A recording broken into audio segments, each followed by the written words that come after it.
All right. Hello and welcome to another episode of the Couch Warrior podcast. And today for UFC 295, I'll be breaking down the fights with my guy, Dan Levy from Half the Battle podcast. What's up, Dan? How are you feeling about the card, my brother? Feeling great, man. I mean, this main and co-main are about as good as it gets. So I'm feeling great. Thank you for having me. Of course, man. I'm really looking forward. We got a ton of great fights to talk about. Real quick, let's catch up. We've got Dixon over here. Saw your tweets, tailed them both. Nice. All right. Only one. Oh, happy birthday, man. Turns out it's his birthday. Happy birthday, Dixon. Not going to say the whole name. I've fallen for that one before. Mushroom, what's up, brother? You're going live for the fights. Enjoy. Unfortunately, even though it's in my backyard, I could not drop $1,000 on whatever it's called up top, the worst seats possible. But no way it was $1,000 for nosebleeds, really? Dude, when Jones was the headliner, it was. Then it dropped a little, but I still think it's like 700 or something now. I get it. Yeah, makes sense. But all right, let's hop right into it. First fight of the night, we've got Dennis Bazooka versus Jamal Emers. I get why you're not going, is what I mean. Yeah.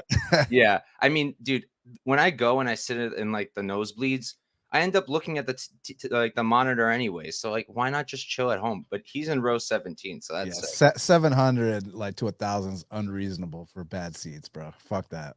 Yeah, no way. Just rather watch it at home with the boys and go to a cheaper card down the road. But first fight up, Bazooka Emers. Bazooka 11-3-0, 26 years old. He's 5'9" with a 70-inch reach. He does train at Longo Weidman. He's going to be the home guy. Fellow Staten Islander, Staten Island stand up. Not many people saying that.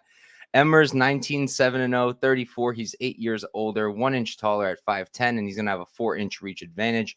Why don't you start us off, Dan?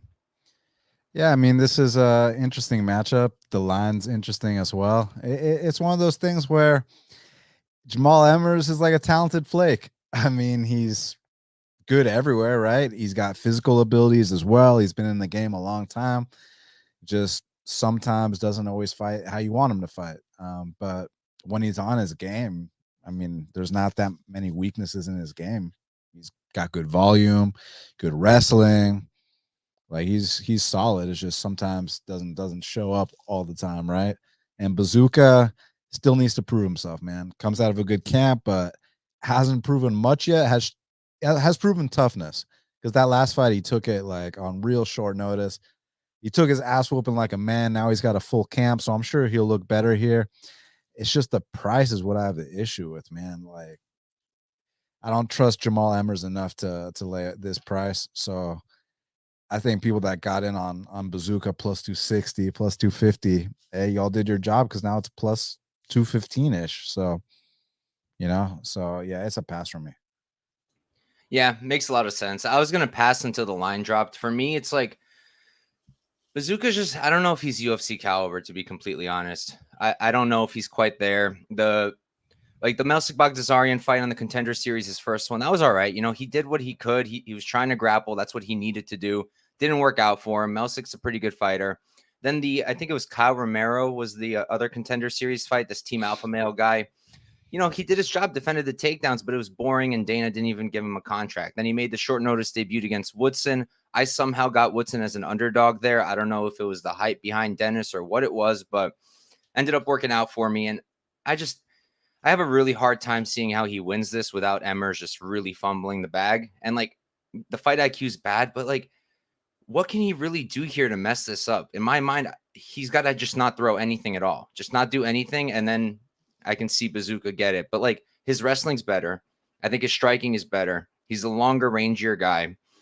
I don't see Bazooka getting takedowns, and if he does, I don't see him holding Emers down. So I just don't see a path for the dog, and that's why I couldn't play him even when it was like much higher, plus 260, like you said. And then when the line dropped for Emers to minus 235, I said, screw it. I put it to win 1 unit. And I do think he wins this comfortably. It's just a matter of, is he going to drop the ball even harder than he did last time? And I thought he beat Jenkins anyways. So, and I had Jenkins there. But Emers is going to be the pick for me. We can move on. Next up, this is probably my fight of the night. We've got Joshua Van versus Kevin Borjas. Van 8-1-0. He's 22 years old, 5'5" with a 65-inch reach. I couldn't confirm if he's still there at 4-ounce Fight Club, but if he is, that's Ike Villanueva's camp and also Mike Jackson's camp. So, surrounded by great guys in the room. Kevin, he's 9-1-0. He's 25, going to be 3 years younger, but both guys are super young.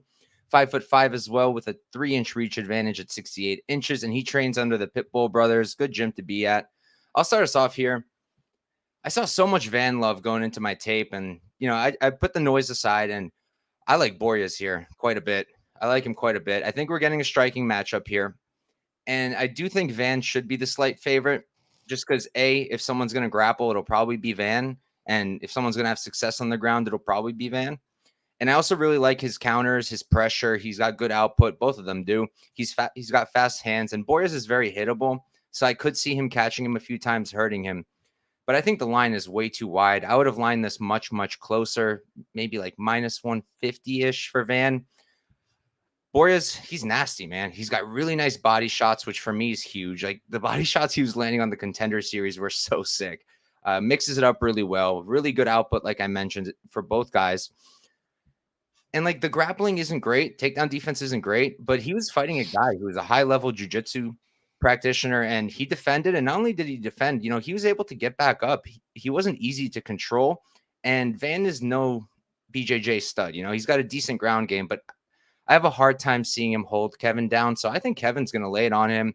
I think as the fight goes on, Kevin's going to be landing more and harder. So at plus 195 is a number I got. I couldn't pass up on it. I put a unit on it. How about you, Dan? Yeah, I got 2 units on Borjas, actually, plus 200. I mean, for the reasons you mentioned, just I think it's going to be a war, and one guy's plus 200. I just think it should be a lot closer. I like both guys a lot. Van is solid, kind of reminds me of like a Ray Cooper or like a orthodox, like Robbie Lawler type style. Good sprawl and brawl style, very exciting. He's going to be good. He's only 21. Borjas, he's one of these up-and-coming Peruvian fighters. They've been killing it on that Peruvian scene lately. I mean, like you said, the way he rips to the body, his get-up game is on point, and that guy he fought in that last fight, Diaz, I heard from dudes at ATT that guy's out there tapping out like real UFC guys on the regular.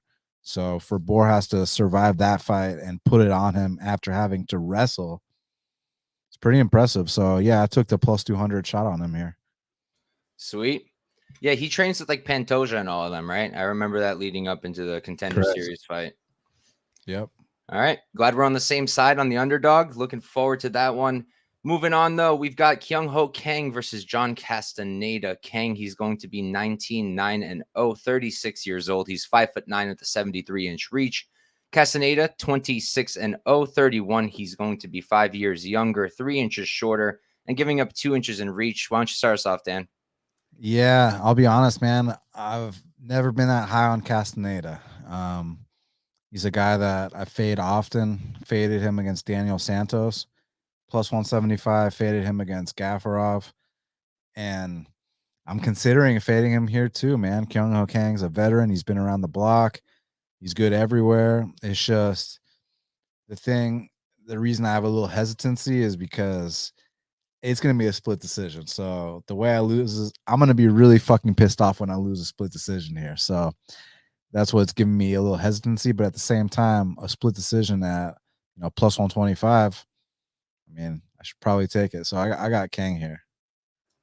Yeah, I have the same thoughts. Like, I thought going into it, I'd be on Castaneda just because I remembered him having good pressure, good takedown defense, and Kang isn't always too reliable. But honestly, recently, I really like Kang. I backed him in his last fight against Quinones. I think he was the underdog there as well. Hurt Quinones, got him to the ground, submitted him nice and quick. And even in the fight, in the Donna Bakary fight, where they were standing the entire time, Bakary hits like a train, and he was fine. Like, he was trading with him, bringing it to him, 100 strikes each way. I really like his striking. I really like him at range. He's definitely improved a little bit of a tall man's defense, which is a bit of my concern for me here. Between that and the fact I think he can get backed up a little bit. Did we lose you, Dan? There he is. I think he can get backed up a bit, and Castaneda does bring really good pressure. That said, as long as they're at range, in my mind, it's Kang all day. Who's going to have the offensive grappling edge? In my opinion, it's Kang. And who's going to have better jiu-jitsu? In my opinion, it's also Kang. I didn't like Castaneda's fight with Moon Gafarov. I thought that showed a few holes there. He was getting hit by some wild strikes that just weren't set up well. He got outstruck there. He got out pressured. And Kang, I think, is a better striker. I think he's clean. He's not winging wild like Moon Gafarov. And he's just more well-rounded. So for me, the underdog shot makes a lot of sense. I've been also hesitant, but I do think I'm going to end up getting there sooner rather than later at plus 125. I think it's pick 'em or even slight favorite Kang, I think would have been the more correct line. But we can move on. Next up, we've got a fight that, to be honest, I'm not extremely excited for. We've got Jared Gordon versus Mark Madsen. Gordon, 19-6-0, 35 years old. He's 5'9" at the 68-inch reach. Madsen, 12-1-0. He's 39 at this point, 5'8" with a 72-inch reach. So he's given up 1 inch in height, and he's going to have a 4-inch reach advantage. I'll start us off here. So my gut reaction to the line, like last week, I think Madsen was like plus 170-ish. I was thinking Madsen, but then I ran the tape, and for me, it's probably a pass unless Gordon goes back down to like minus 145, somewhere around that range. I would play him. I think he's the better striker here. I think he's more well-rounded and just more tested. Madsen hasn't really beat anyone too great in the UFC. Lost to Dawson, but like so did Gordon, and it's a completely different matchup. I think that Gordon's going to be able to defend takedowns from Madsen for the most part. And when he is getting taken down, I think he can get back up. He's good at scrambling. He's got good get-ups. He's not easy to control. And in the striking, I have to give the edge to Gordon. I don't think it's a huge edge. I think Madsen's actually a pretty decent boxer as well, but I have to edge it a little bit to Gordon. He's beating guys like Patty on the feet. I thought he looked great there. I saw people saying that he was like winning the striking exchanges against Bobby. I didn't think so, but I thought he looked good anyways. So for me, better striker, but at this line, it's too wide because I do think Madsen can make it close. If he's mixing in the wrestling and having success, I think that the striking is tight enough where it could end up being a split. So for me, it's Gordon, but it's a pass unless I get a better line. How about you, Dan? What medal is Madsen in wrestling again? Silver or gold? I want to say gold. So he's a gold medalist. Mm-hmm. It's crazy, man, because like that last fight, he drops Dawson, and 2 seconds later, he's got his back taken. And I get it. There's different kinds of wrestling. He's a Greco-Roman guy, you know, not a freestyle guy, this and that. But like, you'd think a gold medalist Olympian wrestler would be able to stuff those takedowns from Grant Dawson, let alone you drop the guy and 2 seconds later, he has your back. That was a terrible look, man. And I've bet on what's his name, on Madsen in a couple fights against Vince Pichel, and he came through. Against Dawson when he didn't come through. But I don't know, man. He's getting kind of older. Like, for a gold medalist, his wrestling is suspect. I'm sorry, but I don't mean to be disrespectful, but his wrestling is suspect. Like, because I know it's easy to just say, oh, well, he's a gold medalist, so obviously he's got the wrestling edge. I'm not convinced he's got the wrestling edge, man. Like, his MMA wrestling doesn't resemble a gold medalist. Like, I don't think of like Madsen, like when I put like, okay, Cejudo or like Daniel Cormier, I do not put Madsen in that category. I just do not, period. And then Gordon, he's like a poor man's Bilal Muhammad. He's just solid everywhere. If your gas tank isn't quite up to point, he'll outwork you. Not much of a finisher, but just solid everywhere. Good top control. So we know what we're getting with Jared Gordon. With Madsen, it's like, is he still going to make improvements? I know he's like up there in age. He's in his 40s, but he's young in his MMA career. So maybe he's making improvements still. But yeah, you know, I'll go with Gordon. But, you know, I see the minus 180, minus 185, and I don't think like, wow, he's just going to knock him out in the first round, or he's just going to 30-26 him. So I'm probably good passing here, but I'll pick Gordon. All right. Same side. We can move on. Next up, we've got. Oh, yeah. By the way, Dan, it's silver medal. My bad. I just looked it up. I mean, but listen, my points stay the same. Same difference. Yeah. But moving on, we've got Nazim Sadykhov versus Vyacheslav Borchev. Sadykhov 9-1-0. He's 29 years old, 5'10" with a 69-inch reach. Borchev 7-3-0. He's 31, going to be 2 years older, 1 inch taller, and same reach. Team alpha male for him. Why don't you start us off, Dan? So this is a case here with Borchev, like kind of like back when Anthony Pettis used to fight in the UFC, where it's big time danger on the feet, but like there's a definite path on how to beat this guy. You have to take him down. I know that his wrestling's gotten better. I know he trains with really good people, but basically, if you're smart, you're going to go out there and you're going to take this guy down, period, point blank. With that being said, as far as his wrestling getting better and stuff like that is concerned, it's still a big hole in his game, you know? So it just depends with Sadykhov. Is he going to be a meathead and try to bang it out with Borchev, or is he going to be smart here, you know? So I trusted him to, you know, understand the assignment against Terrence McKinney, which is get past the first round.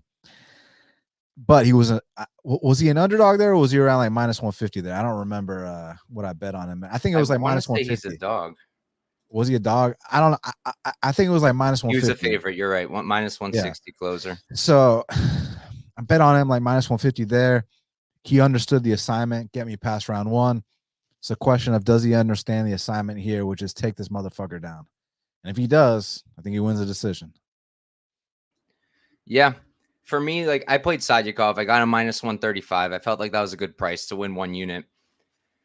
Watching tape, I'm having a little bit of buyer's remorse just because like Sadykhov, he doesn't really wrestle all that much. For a guy that you watch his fights and he's in top position almost every single fight, but it's usually not off of his own takedowns. He's got like, I think I saw 3 fights where he got takedowns, 2 outside of the UFC, and one of them was against Elder, who he held down for all of 14 seconds. He's got a master in combat sambo. He's a master in combat sambo in Russia. I tried to look up what that means. I've heard that it means they've had to have like over 100 fights or something. Couldn't find anything to confirm that. Just seems like a regional award they give out. So not sure what to take of it. But when he is on top, and when he's grappling, you know, it does look good. He's got good timing on the doubles, and he's got nice trips. And then once he's on top, he's got good pressure, really nice elbows, which I think is really important. And we see it more than once now, right? Hassan Zada busted him up. Evan Elder, I'm going to forever be salty about that. Had Evan Elder plus 240, 250, something like that, winning the fight. Everything was going great. And the cut, you know, and it happens. It's MMA. And it's good to see someone looking for that, you know, trying to use those elbows, trying to use knees when they're standing, cut them open. Because if you're losing, you can still win. And I think his back takes are nice too. We saw in the McKinney fight, and I've seen in a few of the regional bouts as well. I think he's really nice on the ground. It's just a matter of getting it there. Is he going to finally shoot more often? Kind of not fun to try to guess once you have money on it, but I do think he's going to be able to get them. Now, Borchev, like you said, his takedown defense is improving probably, but it's kind of like Armin Petrosyan for me, where their entire career, they know people are going to try to take them down. And yet they're still getting taken down every single fight. The get-ups are better. Get-ups are definitely better. And, you know, when I'm watching the takedown defense, I see him doing the right things. Spraying the legs, underhooks, overhooks, hand control. Hand control is key. Only background I have to MMA is wrestling. So one thing I kind of understand. Good hips. But once he's down, the get-ups aren't, like once he's on his back, the get-ups aren't too good. I don't really see him scrambling. Don't really see him weaseling out of there. And on the feet, you know, I definitely give the edge to Borchev. I think by a margin. He's nasty. His hands are nasty. Combinations are nasty. Counters, jab, body shots. We talk about body shots. His are crisp. But Sadykov's pretty good there too. Not to the point where I want him to stand and bang with him, but to the point where I think he can hang and set up the takedowns rather than panic shoot from across the cage constantly. So I do like Sadykhov to win. Played him -135. Just having a bit of buyer's remorse. Considered hedging out, but I think I'm just going to rock with it and see how it plays out. Moving on, we've got Twitter war of the week, I guess. Tabitha Ricci versus Lupita Godinez. Ricci 9-1-0, 28 years old. 5'1" at the 61-inch reach. Godinez 11-3-0. She's going to be 2 years older at 30. 1 inch taller and the same reach. So for once, Loopy's going to be the taller person. And I'll start us off here. Not too long-winded of a breakdown. I think it's a really close fight. I think the current line is pretty wide. I played Loopy minus 138 to win 1 unit. I like that. I think she's more physical. And like you really see in fights like the Carnelossi fight, right? Carnellossi's on all the good stuff, all the good vitamins, the secret juice from Paulo Costa. She's got it all. And Loopy was just throwing her around like a rag doll. Yes, we've seen Loopy drop the ball with bad fight IQ, but I'm not too worried about that here unless she decides to wrestle constantly, even though Ricci's threatening from bottom. My problem is I don't really know what Ricci looks like off of her back because we haven't really seen it. No one's really trying to shoot on her. I think Manon got 1 takedown. Jillian got 1 takedown, but neither of them. I mean, Manon controlled her for a bit, but Jillian did not. So I don't really know. Is she going to be throwing up arm bars? Is she going to be looking to scramble? I assume yes, but Godinez, she's very strong, and I think she's going to be able to control her. A lot of the time, I feel like wrestlers are pretty good at staying safe from those submissions. And on the feet, I think it's close, but I got to lean Loopy a little bit. I think she's going to have a better output. I think she hits a little bit harder, and she brings more of a pace, more of that pressure that I really like. So I think she's going to mix it up, and I think she's going to get that dub. Minus 138 for me was a relatively easy play. Now she's what? Minus 175. I'd personally pass at that line, but I do like her to win. How about you, Dan? Yeah, it's another one kind of like Emers where at her best she can win this fight. It's about, is she, coming out here smart, She's had some performances where she's put up ridiculous numbers like the Emily Ducote fight, but then she's had stinkers like the Cynthia Calvillo fight, the Luana Carolina fight, the Jessica Panay fight. So, but then she's like looked amazing like against Elise Reed her last fight. So it's just about, does she understand the assignment, which is, let's basically double this girl up on volume. If we take her down, we must be safe because we know that she's a black belt in jiu-jitsu. You have to take her down. You have to neutralize her. You can't be playing around, with submission attempts and stuff like that with this girl. Just got to neutralize her, be heavy on top. So, yeah, I mean, I think she should be favored. It's just a matter of, do you trust her or not? This state of judging, her past decision making. So just a matter of if you're willing to take that dive or not. I'm not, but I'll pick Loopy. Fair enough. Definitely fair. We've got a few fights where fight IQ is definitely going to be a big question mark. But moving on, we've got a short notice replacement bout. I think it got announced either today in the morning or yesterday. Mateus Rebecky versus Roosevelt the Roberts. Rebecky was originally supposed to fight Narulo Aliyev, I believe. And then Aliyev dropped out and they got Roberts last minute. So Rebecky 18-1-0, currently on a 15-fight winning streak, 31 years old. He's 5'7" with a 66-inch reach. Roberts 12-3-0. He's going to be 2 years younger, going to be 5 inches taller and have sorry guys, I'm not a great math person, 5-inch reach advantage. Why don't you start us off, Dan? So yeah, I mean, Rambetsky, he's definitely a candidate for Rookie of the Year. I mean, he's looked pretty damn impressive as far as I'm concerned. I know people gave him a little bit of heat for that first fight, but I mean, dude, he like 30-24 to the guy. He gassed out from beating the shit out of that guy. Like, you can't hold that against him. And then his last fight, he finished a very, very tough opponent in Loic, who I mean, Loic's a tough out, man. You saw Loic and Ribovics, and Rebecky Rambetsky just ran through him, man, easily. So he's a problem. Roberts, I mean, he's got a frame where you got to be aware of certain things when you're fighting on the outside, of course. And when you're shooting takedowns on him, he can snatch up a neck. He's got those long man chokes. So Rambetsky's got to be aware of that, but I'm sure he is. He's 18-1 for a reason. I think he's going to get this one done. I think the line indicates that as well. So let's see. I mean, it's just about what method. What method do you think? I mean, ground and pound TKO, submission. I mean, or is he just gonna whoop his ass for 3 rounds? You think maybe Roosevelt can have a moment or two? Like, Yeah, I mean, for me, I don't think Roosevelt's gonna have a single moment.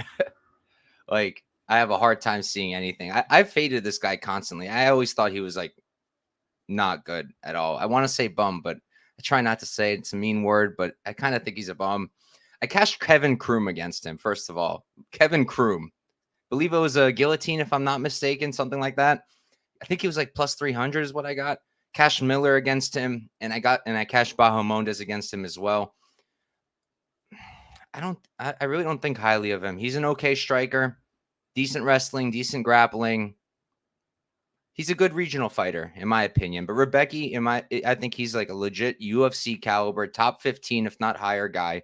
Really good wrestling, really good pace, good striking. A little loopy for my taste, but I don't think Roberts is going to be the one to take advantage of that to counter him and knock him out. I certainly don't think so. I think Rebecky breaks him late. I was really hoping they would mess up the line. I was like praying for a minus 250 because I would be all over that. Minus 250 would be easy. But of course, they did not. They were way ahead. Minus 500 was the opener. Can't do anything with that. I'm going to see what the later finishes are. Round 3. I'm curious about round 3 decision. I know a lot of people are saying, yeah, but look at the Yoick fight. Yoick is also a notorious gas bag. That's the thing. Like, even in the PFL, the guy always gasses, always tires out, always slows down. And Rebecky took advantage, and he's a guy who will take advantage. I'm hesitant because I do think he's just going to beat up on Roberts. So I could see an even earlier finish, like a round 2. It's fights like this where you're probably better off passing because you're just deciding not who wins, but how does he win and when. So I'm probably going to pass unless I see a nice prop, but I think Rebecky rolls here. Moving on. We've got another fun fight. We got Steve Erceg versus Alessandro Costa. Also a short notice replacement bout. Erceg originally supposed to fight Matt Schnell. I was going to back Matt Schnell, so that sucked, but it's okay. Erceg 10-1-0, 28 years old, 5'8" with a 68-inch reach. Costa 13-3-0, going to be 1 year younger, 4 inches shorter. He's only 5'4", and he's going to have a 1-inch reach disadvantage. Why don't you start us off, Dan? yeah, I mean, let's see how good Erceg is, because I don't think, Dvorak, beating his ass. I don't put much stock into it because you got to take into consideration Dvorak was coming off. I mean, Nicolau and Cape didn't just beat Dvorak, Mike. Nicolau and Cape ran a train on Dvorak. They destroyed him in a way where for a fact the guy's not going to come back with the same kind of confidence after the beatings he took against those two. And what's this dude Mushroom talking about? Like, have you met Mushroom? Like, have you never heard like Vans the skateboarding company? Like, what the fuck? Anyways, man. I mean, let's see like what Steve Erceg's all about. From what I saw in the debut and on the regional footage, he's a well-rounded guy. I think he's a bit on the goofier side. Like, he's kind of not maybe not the most athletic guy per se, but he seems like an intelligent guy, right? So he's probably going to come out here with a good game plan, probably going to come out here prepared. Alessandro Costa, I like his experience, but I don't like his volume. You say he's on the shorter side, which is true, but he is stocky, man. I mean, he's not a small, flyweight per se. He's just a short guy. But he is, I'd say he might be the more physically imposing despite being the shorter guy here.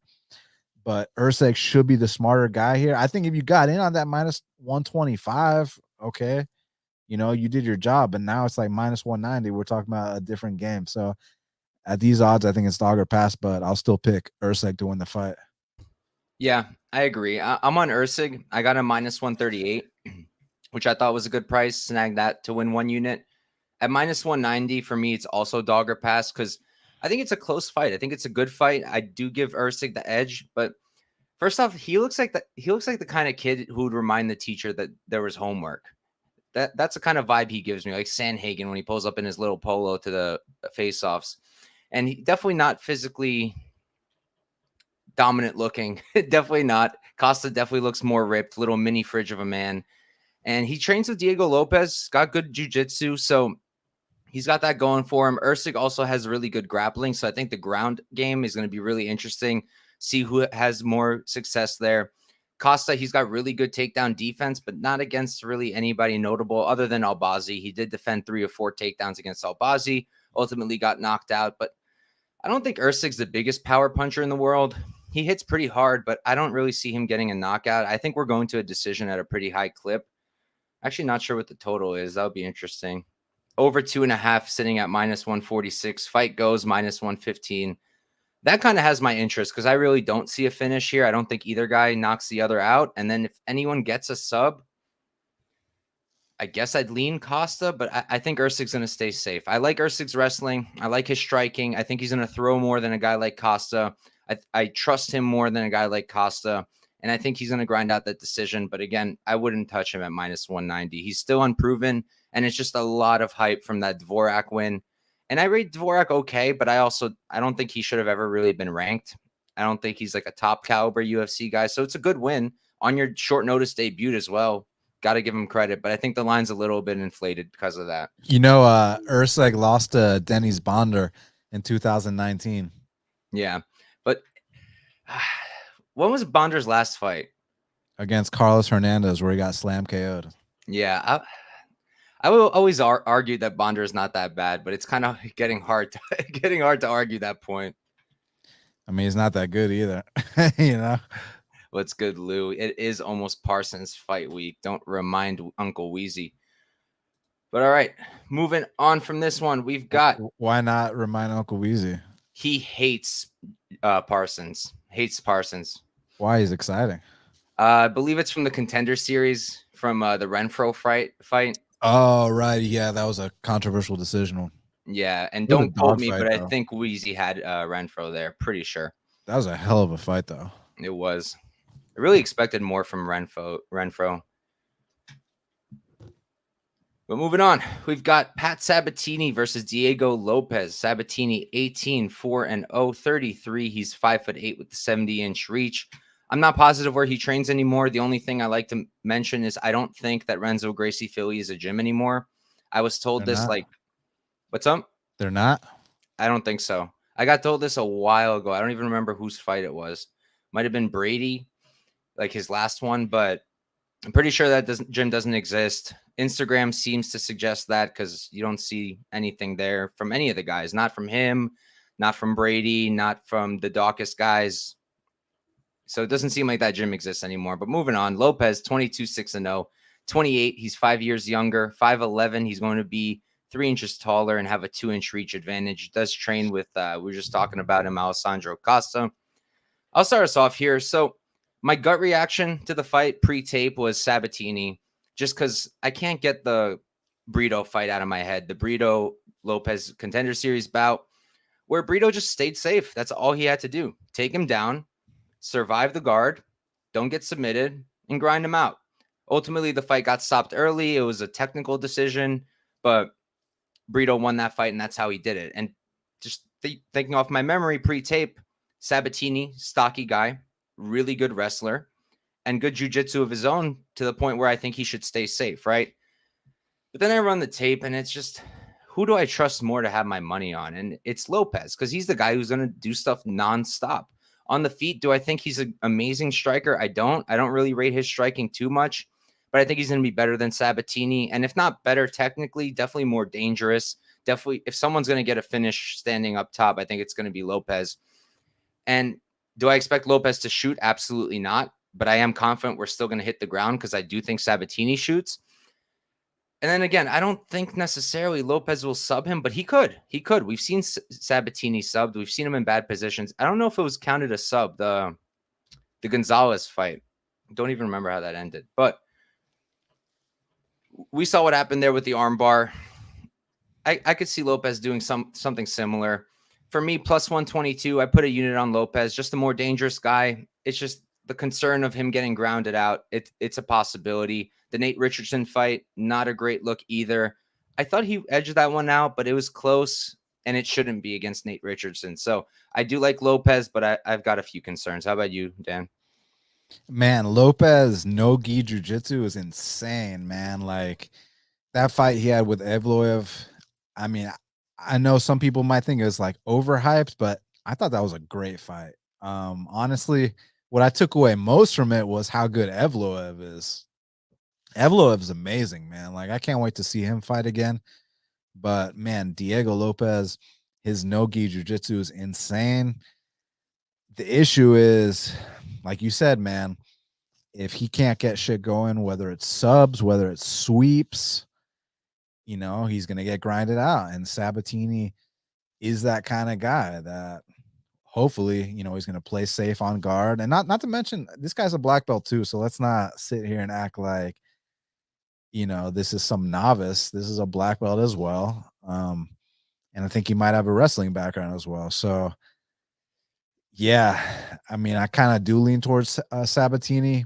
I enjoy watching Lopes more though. So it would be cool to see Lopes get another sub, or because man, he's super high level on the mat, and you love to see stuff like that. Like some of those attempts he had against Evloev, like that knee bar at the end, some of those guillotines. I think he may have even had an armbar at the beginning of the fight. I don't remember. But some of those attempts were ridiculous. And yeah, so let's see what Sabatini's got. But yeah, I think Sabatini, I mean, the blueprint's been laid out on how to beat this guy. You avoid that one area and you most likely win. So I'm gonna go Sabatini here by decision.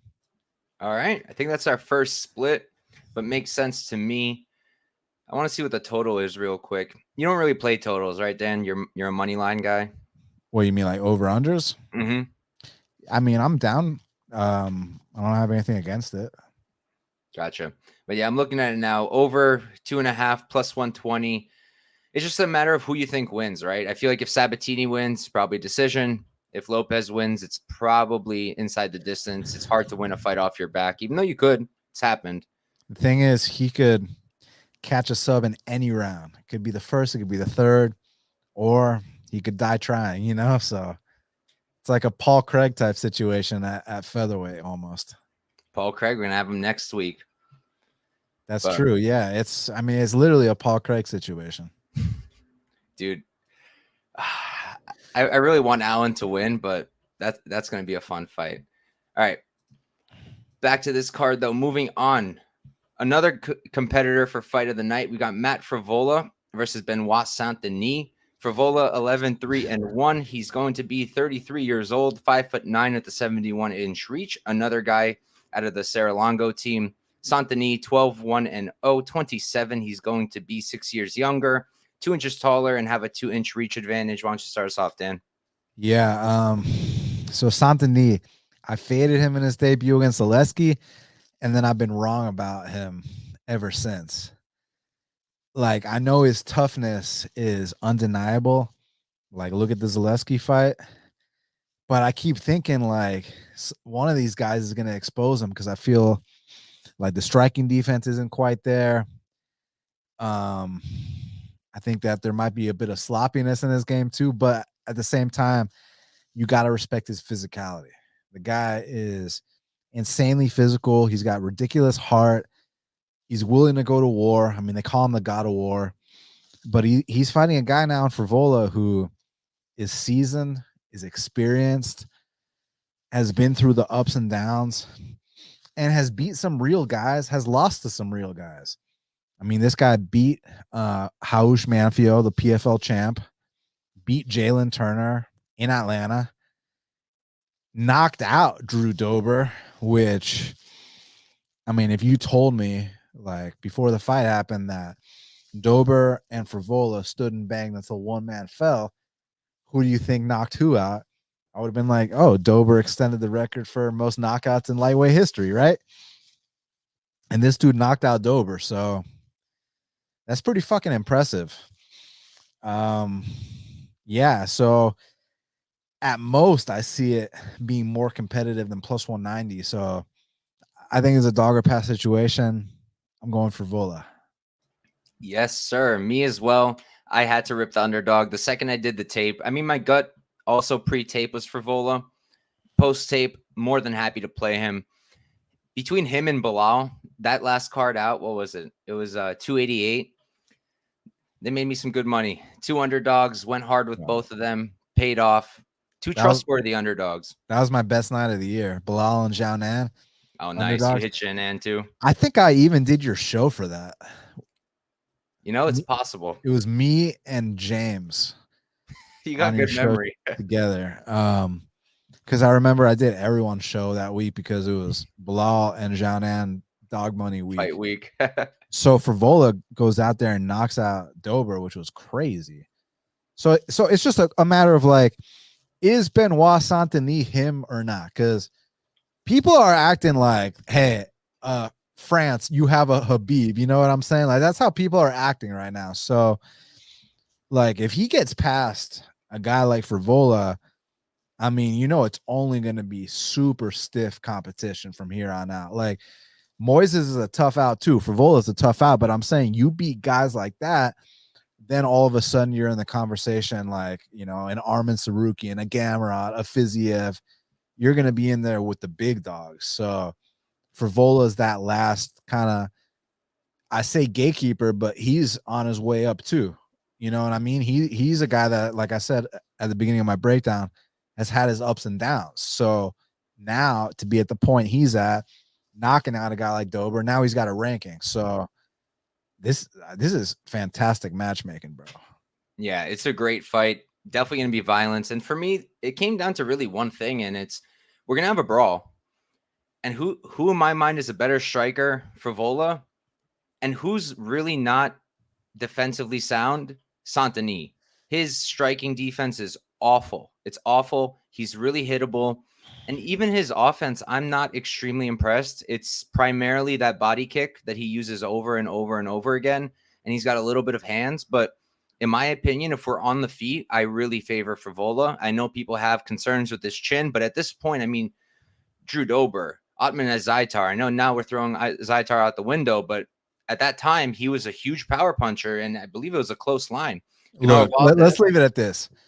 If we're betting for Vola, we do not want to get cracked square on the chin, period, point blank. Period, point blank. Like, that's the bottom line.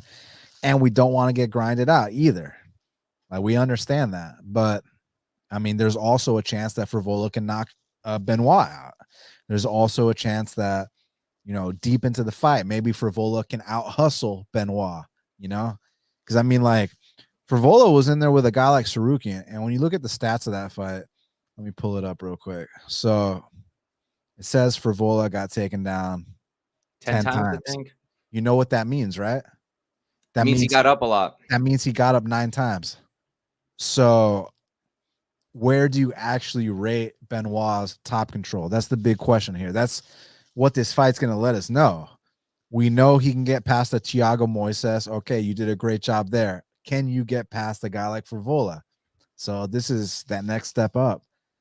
I'm possibly willing to roll the dice. I mean, I hear you on the chin concerns.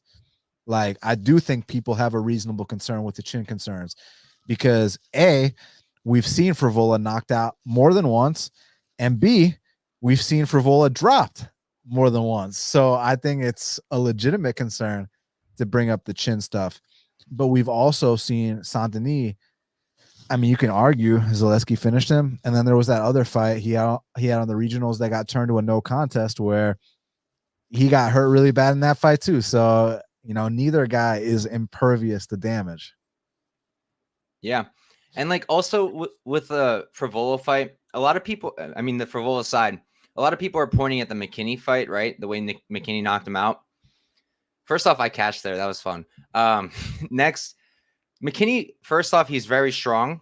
Hits like a train. We already know this. He almost knocked out Drew Dober on super short notice. Hits like a train, super fast. And I think the big thing there was Frivola just wasn't expecting it at all. Like, he was fighting. Frivola was like minus 220 there. He's fucking plus 190 here. It's a different spot. Yeah, definitely a different spot. And I don't think Saint-Denis is going to have an easy time holding him down. I really don't. Even like Bonfim was getting back up. Miranda was getting back up. I think Frivola is going to get back up. And I think he either gets a late finish or pulls the decision off. Moving on, though, we've got my favorite person to lose money on, Jessica Andrade versus Mackenzie Dern. Andrade 24-12-0, 32 years old, 5'1" at the 62-inch reach. Dern 13-3-0. She's 30 years old, So she's going to be 2 years younger, 3 inches taller at 5'4", and she's going to have a 1-inch reach advantage. I'll start us off. This is a tremendous pass for me. I don't want to bet this fight. I don't think I do. Maybe I'll look at it a little more, but I think I'm happy passing. I think Dern wins. I think she's got the grappling edge. I think Andrade has been dropping really hard. I mean, I know I said I love losing money on her, but every time I bet her, I thought she had a way to win and just dropped the ball. Tatiana Suarez, I'll give Suarez credit. She's a beast, but I still feel like Andrade had her out there if she was able to keep it on the feet a little bit better than she was doing. Against Yan Jianan, I mean, beautiful knockout. Can't really say anything there. And then the Blanchfield fight, she looked pretty good on the feet too. And then eventually she got dragged down after a bunch of attempts. She defended a bunch as well. People talk about it like Blanchfield ran right through her. She really didn't. But at this point, it's getting really hard to back her, even though, again, I'm tempted. She hits like a train. Good striker. Doesn't give up. But recently, it just hasn't been great. And with Dern, really good grappling. A big thing for, I think, a lot of us in the past has been that she's got amazing jiu-jitsu, but she doesn't really wrestle too much offensively. Definitely been improving there. And definitely been improving in the striking. Knocked down Angela Hill. Good output up there. Technique-wise, it's been looking better. But I don't want to back her because, if we are stuck on the feet, I still think Andrade is better. And then I do think Dern gets her down, but am I super convinced she keeps her there? Not personally. I'm probably passing, but I'm going to pick Dern to win. I'll say either a late sub or a decision. How about you, Dan? I like Dern here, man. You know what the most profitable betting angle of 2023 is, right? Fading Andrade against grapplers or anyone? Fading Andrade. Plus 160 Zhao Nan, plus 160 Blanchfield. Unfortunately, what's her name? Tatiana was like minus 500, so couldn't play her there. But shit, minus 175 on Dern. And usually, these last few fights that Dern's lost, Zhao Nan's a way cleaner striker than Jessica Andrade. Marina is a way cleaner striker than Jessica Andrade. And Ribas just kind of had that matchup thing where she's a black belt too, but she's better on the feet. So she could just nullify her ground game, keep the fight standing, and light her up. Whereas Andrade just wings. And when she was first coming up in the division, that style, no one had ever seen that style. So she was kind of an anomaly. But now, you got to be more technical, man. And I haven't seen that much evolution in Andrade's game. Don't get me wrong. She has gotten better. I mean, I see more calf kicks now and stuff like that, but the fundamentals of her game are still the same. And I think Mackenzie has been getting better. I felt like that fight she had against Hill was a big level up. I understand Hill's a 50-50 fighter. Hill's a hot and cold fighter, but Hill's a tough out. And Mackenzie walked through her, man. So I think fade Andrade season continues Saturday night. All right. Turns out I'm going to have to look at the spot once again. This one and the main event we'll talk about are two spots I definitely want to look at a little bit more. But I'm going to grab some water, but keep going. I'll be right back. Yeah, go for it. All right, moving on. We've got our co-main event of the evening, the interim heavyweight title fight. I'll be completely honest. I'll take Pavlovich versus Aspinall over John Jones, Stipe any day of the week. I think this is a way more fun fight, and I'm really looking forward to it. We've got Sergey Pavlovich, who is 18-1-0. That only loss coming to Alistair Overeem on his UFC debut. He's 31 years old, 6'3", with an 84-inch reach. Tremendous reach on the guy. Aspinall, 13-3-0. He's 30 years old. He's 1 year younger. Going to be 2 inches taller at 6'5", which is something that I'm going to have to see to believe. And he's going to have a 6-inch reach disadvantage with a 78-inch reach. I'll start us off here. Right now, I don't have a money line side. I'm waiting. I like Aspinall to win. I don't want to play him as a favorite. Maybe a pick 'em or something along those lines, but minus 120 right now, I'm passing. I want to wait and see what happens with the line. I do think money will come in on Pavlovich. It seems like he's the popular guy. People really like him. Hits like a truck, just knockout artist. 7 UFC fights, not one has left the first round. Aspinall, 7 UFC fights, only one has left the first round. So we're going to get a ton of violence here. But for me, there's a path, right? There's a clear path. I know it was Overeem a few years back now who did it, who took him down and finished him there. But oh, your dog looks lit right now. Thanks, bro. But Leo. yeah, I don't think too much has changed yet in the takedown defense. We don't have a really good way to know that. Hasn't been completely tested. Blades kind of shot on him. And then I think the other takedown defense was against, who was it? Shamil. So don't really know how it's going to look. But I think a guy like Aspinall, he has the striking where, again, he's going to set up these takedowns. He's not going to be just shooting them from across the cage or just taking blind shots. He's going to use those hands. He's going to use his boxing, and he's going to set up the takedowns. The problem is every second you spend on the feet with Pavlovich boxing or striking, you're in danger. You're in terrible, terrible danger. The dude hits so hard. He's terrifying. Absolutely terrifying guy. That's why it's hard for me, even though I think Aspinall wins, it's hard for me to back him even minus 120 because it's like this could really just go either way. I could see Aspinall winning it, and then getting caught as well. So right now, all I did was I played Aspinall by sub. Thought I got a good number there, plus 390. And I did my little 0.1 unit sprinkles on the round 2 sub at plus 1,600, round 3 sub plus 4,100, and round 4 sub was plus 7,100, I believe, 7,100. So took a shot on those. I know it's crazy. They've only left round 1 one time in 14 fights, but I can point to this week's main event. Things happen, things we don't expect. And I think that Pavlovich, even though I think Aspinall is going to outgrind him and use that grappling to win, I don't see Pavlovich falling apart like he did against Overeem. I don't think that's going to happen. I think if Aspinall gets the takedowns early, which I do think he will, I think he's a very smart, intelligent guy. He's got good fight IQ. I think he's going to shoot early and often, but I wouldn't be shocked if Pavlovich puts up a fight and is able to survive that first round. And we go into round 2, or we go into round 3, or even round 4, which is probably the most shocking, but I wouldn't be crazy surprised. I do think it's possible. I think Aspinall's the right side. I just need a little bit better of a price. So I'm going to wait and see. If it ends up remaining here, I'll probably pass and just watch and hope for my submission props. But I don't know if I want to stake too much on Aspinall as a favorite. How about you, Dan? I got Aspinall, man. I mean, like, when's the last time you got pick 'em odds on him against anyone? Never. I don't think ever. So, what was Blades? This is like minus 160. Minus 135, yeah. That was like a fluke anyways. I mean, it's one thing if like you saw the fight develop and Blades caused the injury, but it was a 15-second injury, man.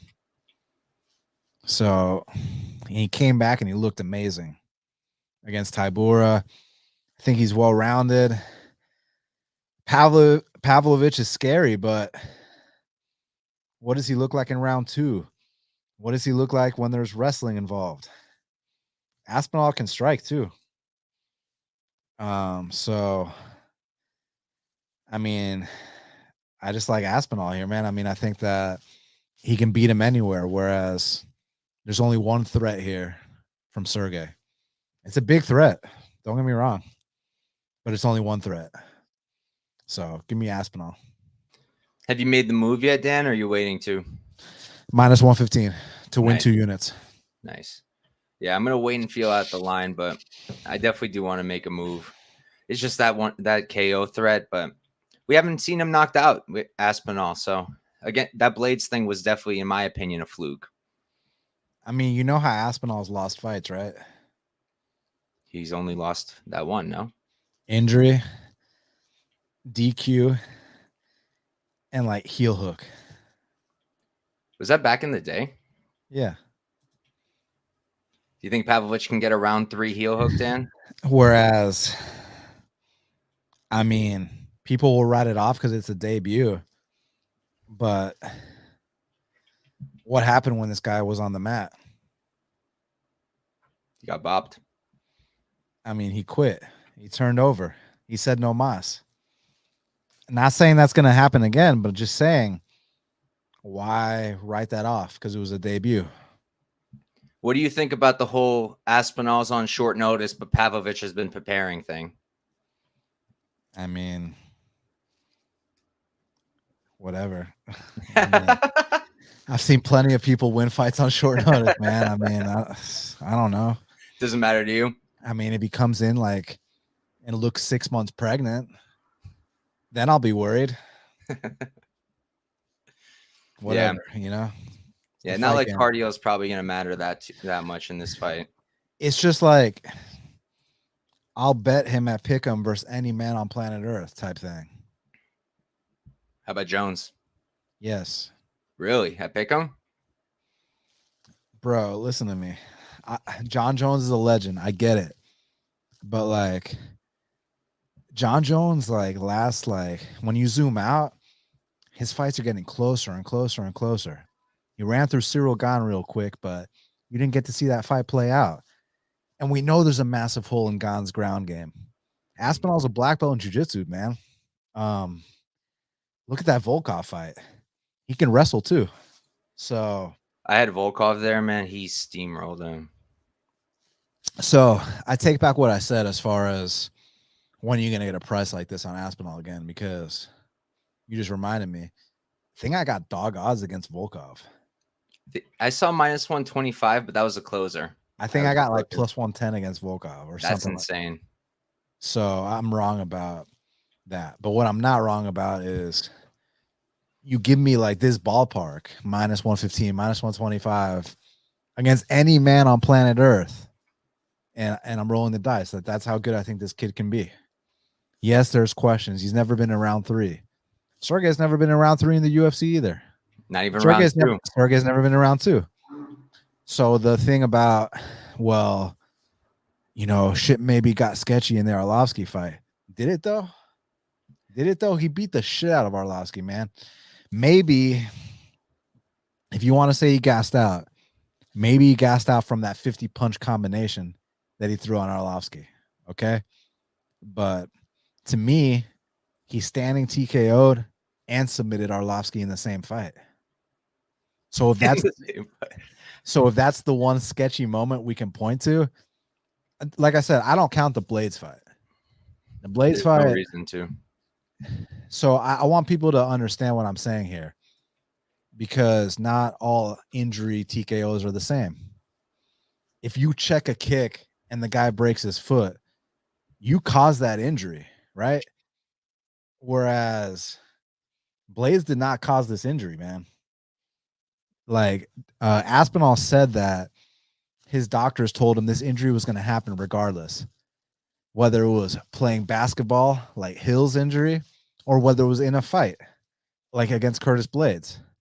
But the bottom line is the way he rebounded, like it's easy to just say, well, it was a minute 13 second knockout. How can you take anything away from it? But dude, look at the shape he was in. Look at the way he was moving. I don't know. He looked pretty insane to me. I mean, usually guys don't handle Tybura like that. And yeah, Pavlovich's hands are ridiculous. We know it. So we know what the threat is here. Yeah, I think Aspinall is a smart enough guy. I don't think he's going to risk it. Like, he has nothing to prove here. There's nothing left to prove. You're fighting for the strap. This is when you put on your glasses and your brain, you put it back in your head and you use it. And I think Aspinall will. And I just think he's definitely has a higher ceiling, in my opinion. Even if Pavlovich does knock him out, like, I expect Aspinall to be champ one day, probably this weekend. Hopefully. But moving on, we've got our main event, and this one is so good. We've got Jiri Prochazka versus Alex Pereira. Jiri is 29-3-1, 31 years old. He's 6'3" with an 80-inch reach. Pereira 8-2-0, still young in the MMA career. 36 though. He's 5 years older. He's going to be 1 inch taller and have the same reach. Why don't you start us off, Dan? Amazing fight. Another one where if I'm the book, I'm charging juice on both sides. So you know what that means, Mike? What does that mean, Dan? It means we got to go with the dog here. It means we're going Jiri Prochazka here. Listen, I understand he might get on. He might get laid. He might get laid unconscious. Alex might get laid unconscious too, though. So Someone's hitting the deck, bro. That much I can tell you. Who, I don't know. Give me the dog odds, man. Alex is probably more technical. Yuri's more funky. So let's see a war here. That's all I gotta say. I don't have an in-depth breakdown on this one because you run it 100 times, you see a different outcome 100 times. Yeah, I'm with you. I think we get a war. For me, I'm not sure yet what I'm doing. I mentioned earlier in the show, this is the one fight I want to spend more time on, and I do, because I have a hard time reading Alex Pereira. I'm horrible at it. I've been trying to fade the guy for a minute. Faded him against Izzy in the first fight, then said, okay, I think he's got the second fight too. And then he loses to Izzy. The one time I back him, he loses. Then Jan Blachowicz, clear path for Jan, scrapple. Bet on Jan, close fight against an aging Jan, wasn't a great look. I like Jiri in general more. I think his output's going to be better. I think he's going to bring the pace a little more. He's going to be the one using pressure. And if anyone's going to grapple, it's going to be Jiri. I don't expect too much of that, but if he gets hurt, it's something he might do. Whereas if Alex gets hurt, he's not going to be shooting for that double. So Yuri's got that going. One thing holding me back is the chin is concerning a little bit. Glover was rocking him with that left hook, which Alex has a nasty, nasty left hook. And what was it? The Dominic Reyes fight. He got knocked out. He said it. He literally said that up kick knocked me out. And you watch the fight, he drops on him and it takes him a second, but then he just gets back into it and he's like hitting him or something. It was just insane. So the thing is, though, when Alex got knocked out, there wasn't no coming back. Yeah. And like you mentioned, Pereira can be KO'd too. We've seen it. We've seen it with Izzy. And Izzy's he's a much cleaner striker than Jiri, but he definitely doesn't hit as hard as Jiri. So, yeah, for me, this is a fight that I need to spend more time on. I lean Jiri. I'm going to be so pissed if he's just kicking his ass and then he just gets left hooked into death and dies. That would really, really suck if I have money on him, but it might happen. Yeah, it might happen, which Someone is taking a canvas nap, Mike. You think so? Bring a pillow. Here? Bring some NyQuil. They both got melatonin in their hands. Melatonin in their hands. So they set it at under 1.5. They both fight with their hands down. That's especially Jiri. Alex too. They've both been slept before. I love this. They both rarely shoot. I mean, World War III inside and outside the cage, baby. Let's go. Let's go. Yeah, dude. I had Jiri in that Glover fight, but I couldn't watch. I was out that night, and I was literally in a club, and I get a call. It was like my brother. He's like, "Did you see that?" I was like, "What happened? Did Jiri sleep him early?" He's like, "No, he was losing, and then he submitted him." And I was like, "Glover submitted Jiri?" He's like, "No, Jiri submitted Glover." And I was like, I had to step out for a second, take a sec, process that information, cash the bet. But yeah, that's the one thing that also helps with Jiri. I can at least rest assured that if anyone's going to grapple, it'll be him, where you're not going to see that from Alex. He did take down Izzy once. You think he's going to shoot? Only if he needs to. If he's hurt, I think he will. I'll tell you this. Alex's defense is good, defense on the ground, in terms of his sub defense, but his takedown defense sucks. Still to this day. Deontay Wilder, And he gets stuck on his back, against Jan. Really not inspiring. But yeah, really looking forward to the fight. This and the one before, I think we're going to get a ton of violence. And honestly, they did a great job, in my opinion, headlining this card. And I mentioned it when you were getting water, Dan. I personally prefer Pavlovich Aspinall over Jones Stipe. Same.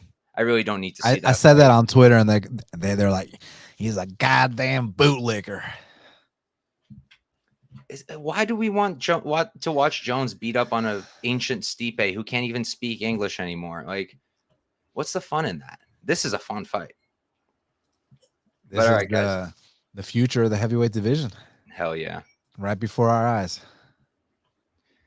It's a fun division now. I mean, I won't include Almeida in the top anymore. But who's the Why other not? one? Why not?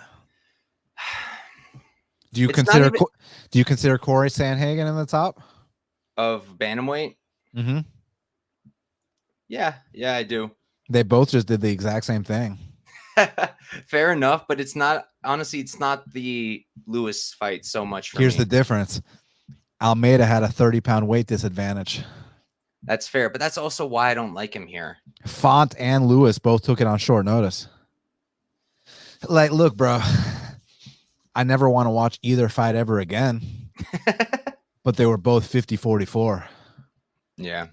It's not like he almost got knocked out or he dominated. He just put us to sleep doing it. You don't think the weight's going to become a problem at some point? Yeah, but I think the skill's going to become a problem. He is really, really good. Because the weight was not a problem versus the heaviest man in the division. But I think Aspinall, who's lighter than Lewis, will be a problem, but not because of weight, because of technique. Similar to Sandhagen and who's the champ? O'Malley. That's interesting. But say Umar. It's not because Umar's bigger. It's because Umar's technique. Same with Aspinall. So it's not a size thing for me. Gotcha. But I literally view Luis Almeida the same as Sandhagen Font. Anyone who follows you knows how you feel about Sandhagen Font. I mean, how should I feel? How should I feel about Luis Almeida? Exactly how you want to. Do you want to watch those fights ever again? Hell no. I turned off Almeida Lewis after I cashed my fight starts round 2. The reason I'm a little more verbal about Sandhagen Font is because I almost went. It was in Nashville. 4-hour drive. Could you have imagined? I think Brady did that. I think he went out there and he was pissed. I would have been so pissed off. You have no idea. So thank God I didn't go. And it was originally supposed to be Corey versus Umar, speaking of the devil. I'm so hyped for Umar to come back and get his strap finally. Just like this was supposed to be Jailton versus Blades. That would have been a good one. You know for a fact Blades would try to test his grappling instead of kept it standing. Just like he tried to test his stand-up against Pavlovich. Blades' IQ is, you know. I had Blades in that Pavlovich fight. I was so pissed off. I was like, dude, you have the clearest of clear advantages here. Blades is a guy that loves to snatch defeat from the jaws of victory. It's one of my favorite sayings. He is. But all right, guys, that's a 13-fight card. MSG going to be a banger. Really looking forward to it. We're on the same side for the most part. I think we disagreed on one fight pretty much. So hopefully we're both right. Both cash our tickets. I don't have too much more going on this week. Tomorrow we have the panel, as always, on pay-per-views. Dan's been on the panel before. Always a good time. I do have a new co-host now ever since the last show, Tyler. My guy, Patrick. He's too busy now doing work, good stuff in life, winning there. So he can't do the panel anymore, but still going to be a good time. We're being joined by Johnny K. Picks, one fellow who I don't know because he's not on Twitter. And I believe we're being joined by Brady Heastand. So should be a great time. Make sure to tune into that, 9:15 tomorrow Eastern time. And I'll probably be doing Prop Talk with our guy, MMA Propaholic, on Thursday on Twitter Spaces, finally bringing it back. Prop's been a little in love with the football, but the show's coming back. Dan, thank you as always for coming on, brother. Always a good time. Why don't you plug yourself and then we'll head on out of here. Who'd you say your new co-host was? Tyler 138 MMA. He's the guy with the whiteboard. Oh, nice, man. Well, good luck with that. Thank you. Yeah, no, thank you for having me. I'm on Twitter at Best Fight Picks, and then my show Half the Battle is available everywhere podcasts are found. Going live Wednesday at 3 p.m. Eastern time, and looking forward to it. Thank you again, bro. Hell yeah. Make sure you guys tune into that. And thank you. Have a good one and good luck this weekend.